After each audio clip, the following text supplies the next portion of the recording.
Bonjour, dans cette vidéo, je vais rapidement montrer les développements en cours sur le module de randonnée dans le WebSIG. Alors on s'appuie en fait sur la bibliothèque de création de formulaires de VRMap. Alors pour cela, on a créé plusieurs couches liées à la thématique randonnée. Une pour créer les circuits, une couche pour gérer les conventions, une couche pour gérer l'entretien des circuits, et une couche pour gérer tout ce qui est domaine des ponctuels, signalétiques, points d'intention, etc. Et une couche PDIPR qui va nous servir de base, qui nous provient gracieusement du Conseil Général. Alors on va activer les couches qui nous intéressent,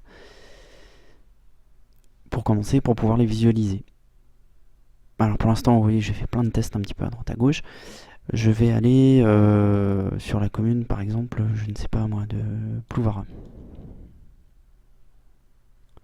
Voilà, admettons, on souhaite créer une boucle de sentier de randonnée. Donc pour cela, dans le module de saisie, on va retrouver les fiches qu'on a développées pour gérer le circuit dans un premier temps, et on va aller dans Créer, Modifier. On clique sur Ajouter, une fiche s'ouvre. Alors là, on va nous demander sur quelle commune on souhaite travailler. Donc là, on est sur Plouvara. Un nom de circuit, le bourg. Alors il y a l'éternelle question de est-ce qu'on gère la topologie, est-ce qu'on gère les circuits correctement, enfin avec pour éviter de tracer 2-3 fois sur le même secteur, mais bon pour l'instant on va gérer en boucle et au fur et à mesure. Numéro de circuit 1, alors type ça va être un circuit pédestre, niveau de difficulté, bon ça va être facile. On est sur du 2h30, description on va rien mettre, restriction c'est s'il y a un problème d'usage ou autre chose. Balisage, on va dire qu'il est jaune. La qualité, bon, elle est bonne. Et la source, c'est provenu d'une association. On fait créer. Alors, là, on voit, première bêtise, j'ai pas tracé mon itinéraire. Donc, on va tracer l'itinéraire rapidement. Tac, tac. Bon, c'est pas très propre, hein. C'est juste pour la version de test. On continue le tour. Voilà. On fait créer. L'itinéraire est généré. Automatiquement, il y a une première sémiologie qui se fait en rouge, mais on a envisagé d'intégrer la gestion du style, où on va pouvoir modifier la taille et changer la couleur. Je sais pas, moi je vais mettre en bleu. Mettre à jour. Voilà. Deuxième part aussi, dans l'onglet publication, on envisage que si le gestionnaire veut publier sur le portail public sa randonnée, il va pouvoir la basculer en communicable, il met oui, mettre à jour, et ça bascule automatiquement sur le portail de rando. Deuxième point, on a fait aussi une gestion des caractères sur la base POGIS directement, où on intègre les majuscules et minuscules. On va lui demander de mettre tout automatiquement en minuscules pour éviter les problèmes de caractères, et la distance est calculée automatiquement. Donc ça c'est le premier point. Après on peut revenir sur l'itinéraire. Deuxième chose, on sait que où est le point de départ et qu'il y a deux axes où il faut faire attention. Donc là on va aller sur la gestion des ponctuels. On va faire un petit point ici pour signaler que c'est dans ces cas-là le point de départ. Et on sait, admettons qu'il a été posé tel jour, donc on a un calendrier, validé, créer. Un point de départ va être rajouté. Deuxième info, on sait qu'au niveau de l'entretien, ce point de départ, ça serait bien de l'entretenir et qu'on souhaite qu'il soit à changer. Et on fait la demande pour demain. On verra ensuite, on pourra valider sa réalisation, compter le nombre de renouvellements. On met à jour.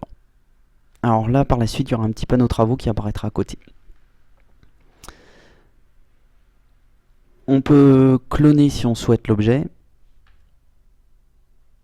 pour éviter de ressaisir, mais là on va mettre un point attention, par exemple, à ce carrefour-ci. Créer.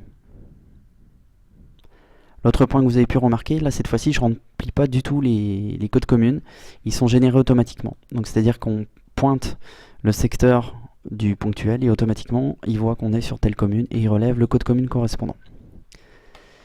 Si on revient sur le tableau des informations qui viennent d'être créées, donc c'est celles qui sont de Plouvara, et on a le détail.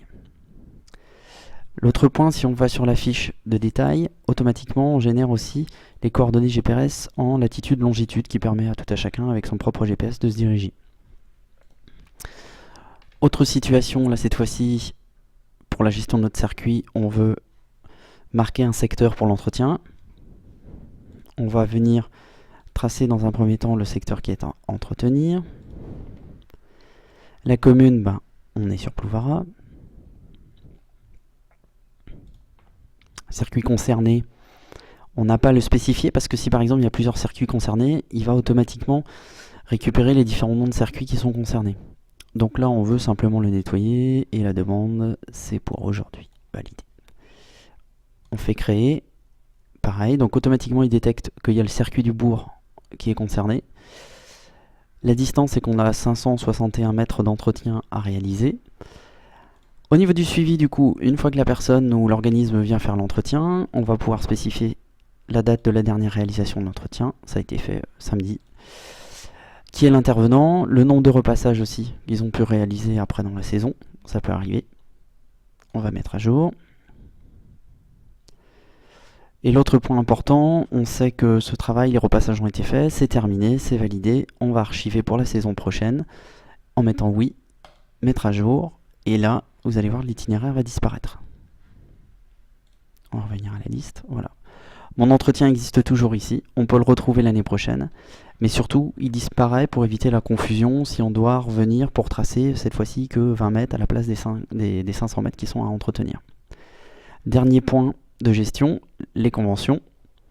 On va pouvoir ici spécifier qu'on a une petite convention de passage par ici à gérer. Donc on signale par un point où se trouve le lieu de la convention. Donc elle est valide. On va pouvoir y joindre un fichier, par exemple ce document, et on va lui demander de créer. Donc c'est un petit peu long parce que là il y a le temps du téléchargement et de l'envoi. Alors, mon document n'a pas été envoyé, donc comme ça c'est super.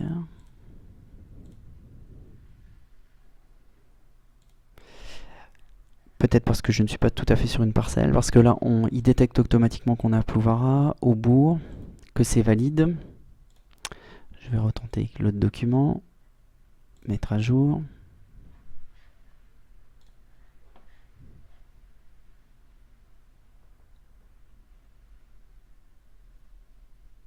Voilà, ça a fonctionné.